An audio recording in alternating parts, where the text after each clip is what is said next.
तक जाए जहां तुम्हारे 60,000 भाई होंगे, जहां पर अश्वमेध यज्ञ का अश्व होगा, वहां तक ये धुआं तुम्हें ले जाए।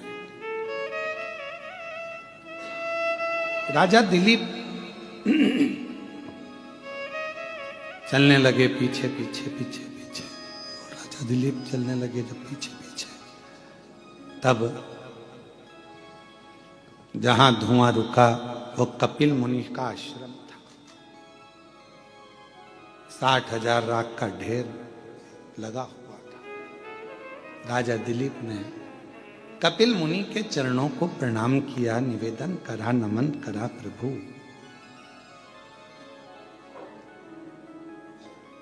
ये राख के ढेर कौन है? कहा, राजन ये तुम्हारे भाई हैं 60,000।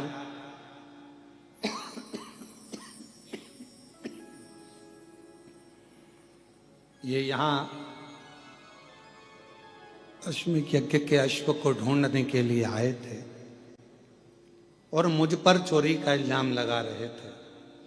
ये मैंने अश्व नहीं चुराया, ये तो इंद्र ने चुराकर यहां बांध दिया है। पर तुम यहां आए हो ना राजन, ये घोड़ा ले जाओ, ये अश्व ले जाओ। पर गुरुदेव मेरे ये 60,000 भाई का उद्धार कैसे होगा? इन्होंने तो प्रण लिया था कि जब तक अश्वमेध यज्ञ का अश्व हम नहीं ढूंढ लेते तब तक हम अन्न ग्रहण नहीं करेंगे।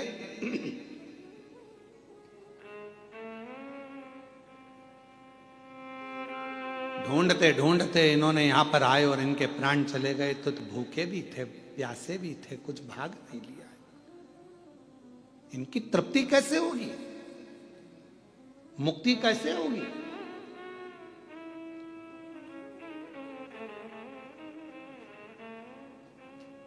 जाओ, जब पृथ्वी पर मृत्यु लोक पर गंगा मैया आ जाए तुम लेकर आ जाओ और वो गंगा का जल इनको तार दो। पर गंगा जल नहीं आए जब तक तो इनका मुक्त होना, मोक्ष होना, इनका अन्न भाग, इनका भोजन, इनकी तृप्ति कैसे होगी? कैसे? कपिल मुनि ने कहा, ये तो वशिष्ठ बाबा ही बताएं, ये तो वशिष्ठ ऋषि ही बताएं, मैं नहीं बता सकता। पर इतना जरूर कहता हूं, जिस दिन गंगा मैया आएगी ये 60,000 राख के ढेर उस दिन तर जाएंगे, मुक्त हो जाएंगे। दिलीप चले, वशिष्ठ बाबा के पास में पहुंचे कि ये जो तुमने गाय का घी छोड़कर, गुड़ छोड़कर जो धुआं दिया था, वो शिवजी ने, वो धुमेश्वर ने हमको मार्ग तो बता दिया धुएं ने, पर मेरे भाई जो 60,000 राख का ढेर बन गए वो भटक रहे होंगे, क्योंकि उन्होंने संकल्प लिया था जब तक अश्व ना ढूंढे तब तक हम कुछ ग्रहण ना कर, भूखे होंगे, प्यासे होंगे। वशिष्ठ ऋषि ने कह दिया, तुम चिंता मत करो, ये गौ माता के घृत से जो धुआं निकला है ये वो पितृलोक में जाएगा, जहां तुम्हारे 60,000 नहीं, जितने जितने तुम्हारे सूर्य वंश के भी जितने पूर्व के तुम्हारे पितृ विराजमान हैं, उनको ये धुआं ही तृप्ति प्रदान कर देगा और उनको भूख नहीं लगने देगा, और वो वर प्रदान तुम्हारे ऊपर करेंगे, वर देंगे तुम्हें। और मैं आज वचन देता हूं, वशिष्ठ जी कहते हैं, मैं वचन देता हूं आज, जिसके घर में, आंगन में गाय के गोबरी पर, कंडे पर गौ माता के ही घृत से जो धुआं प्रकट होगा वो पितरों की तृप्ति देगा, पूर्वजों की तृप्ति देगा। उसके पितर भूखे नहीं रह सकते, उसके पितर भटक नहीं सकते, वो कभी इधर उधर भटकेंगे। कई लोग कहते हैं कि हमारे यहाँ पितृदोष लग गया, पितृदोष लग गया, कोई ने कहा ये दोष लग गया, कोई ने कहा वो दोष लग गया।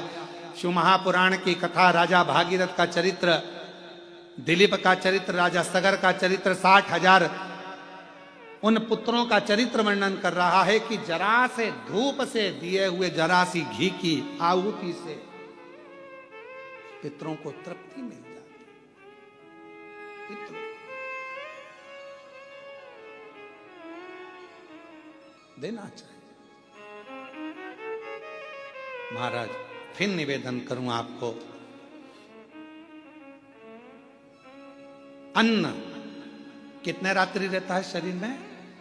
5 रात्रि। दूध कितनी रात्रि रहता है? 7 रात्रि शरीर में रहता है। दही कितनी रात्रि शरीर में रहता है? 20 रात्रि दही हमारे शरीर में रहता है। और गौ माता का घी यदि हमारे शरीर में थोड़ा भी पहुंच जाता है तो वो 1 महीने तक निवास करता है। उसी तरह गाय का घी जब गोबरी में छोड़ा जाता है, कंडे में छोड़ा जाता है, अग्नि में छोड़ा जाता है, तो वो वायुमंडल में 1000 वर्ष तक निवास करता है। और वो घृत हमारे जीवन को आनंदित, क्यों यज्ञ क्यों होते हैं? ये यज्ञ क्यों कहते हैं गाय के घी से यज्ञ करो, आहुतियां दो, हवन करो? क्यों करो? पुण्य, आनंद। कथा कह रही है, आगे चरित्र आया और उस चरित्र में वर्णन किया गया। महाराज सुंदर देवराज नामक का एक सुंदर आनंदमय भाव ब्राह्मण का वर्णित किया। चोरी का धन लेकर गया और वो चोरी के धन को लेकर जा रहा था। परिवार में सुख था, सब कुछ अच्छा था, कोई कमी उस देवराज ब्राह्मण के घर में कोई कमी नहीं थी। बस उसकी बुद्धि फिर गई और एक स्त्री का संग पकड़ लिया उसने।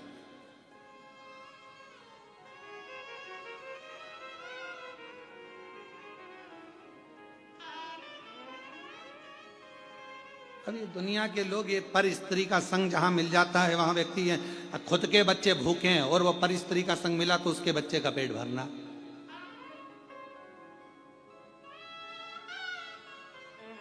खुद की पत्नी आंख से आंसू ढलका रही, उसकी चिंता नहीं, वो क्यों रोदी बिचारी बिचारी पर स्त्री का।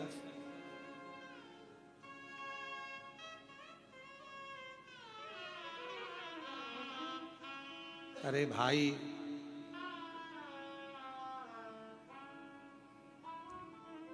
अंग्रेजी दवाई इन्फेक्शन कर जाती है, इसलिए देसी दवाई ही ठीक है।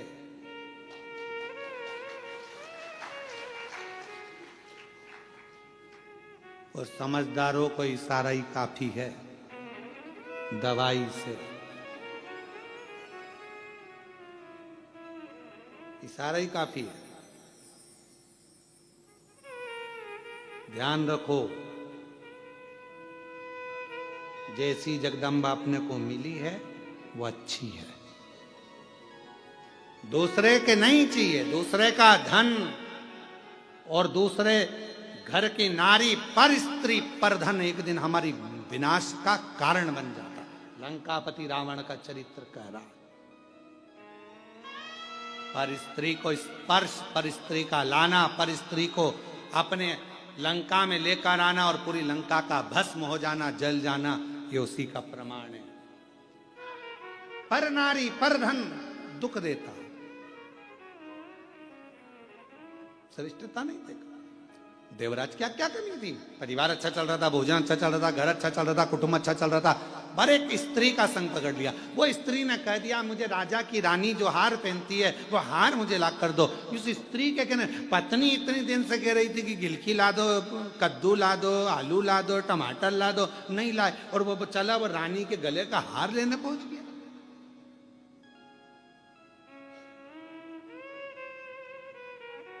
क्यों विचार कर? दुख बन गया। गया रानी का हार चुराया, लेकर आ रहा था, शरीर में ताप पड़ गया। पीछे राजा के दूत पड़े हुए थे, सैनिक पड़े हुए थे। चोरी का धन लेकर शंकर जी के मंदिर में पहुंच गए। शरीर में ताप पड़ रही थी, बुखार आ रहा था, शरीर में कष्ट पड़ रहा था।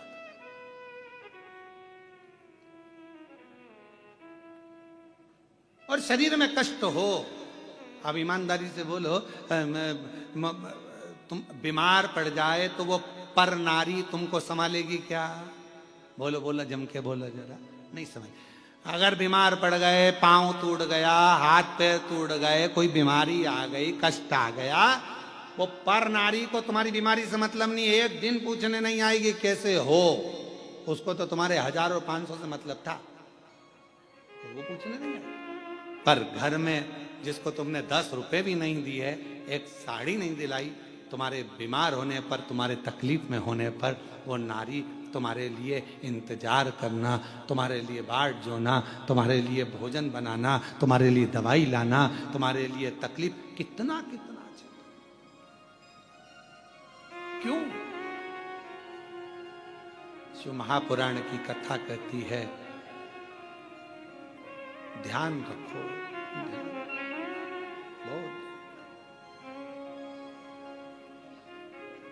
बहुत तकलीफ के बाद अंग्रेजी दवाई खा जरूर लोगे, फिर मालूम पड़े साइड इफेक्ट हो गए, तो क्या क्या हो गया? किडनी खराब हो गई, लीवर गड़बड़ हो गया, शरीर डैमेज हो गया। पुराने तुमने खूब दवाइयां खाई, इससे तो देसी दवाई खा लेती तो थोड़ा साइड इफेक्ट नहीं होता। इसलिए निवेदन है कि इन अंग्रेजी दवाइयों से बचो, ये नुकसान दे जाएगी, पर धन पर स्त्री तकलीफ दे जाएगी। बच्ची शरीर में ताप पड़ा, कथा कानों में पड़ गई एक क्षण की, महाराज जी बोले हर हर महादेव, जैसे ही बोले, बोलते से इनका ध्यान चले गया, इसको लगा मेरे सिर में दर्द है, ऊपर से महाराज और चिल्ला रहे हैं। कभी कभी लोगों के ध्यान में नहीं रह पाता। एक महाराज जी प्रवचन दे रहे थे, एक माता जी आगे आगे बैठी थी, खूब रो रही थी। महाराज जी ने प्रवचन रोक कर पूछा, क्यों री जी, हमने रोने की कोई बात नहीं की, फिर भी तू क्यों रो रही है, पूरी 2 घंटे से रो रही है। उसने कहा, महाराज मेरे पास एक भैंस ने बच्चा दिया था, पाड़ा, वो 2 घंटे तक टर टर टर टर टर टर बोलता रही और आखिरी में मर गया। तो तू क्यों रो रही है? तू भी 2 घंटे से महाराज टर टर टर टर टर टर टर कर रहा, तू नहीं निपट जाए। तो कई ऐसे भी हैं जिनको महाराज और पाड़े में अंतर नजर नहीं आए, ऐसे भी लोग तो सुध नहीं पड़ी।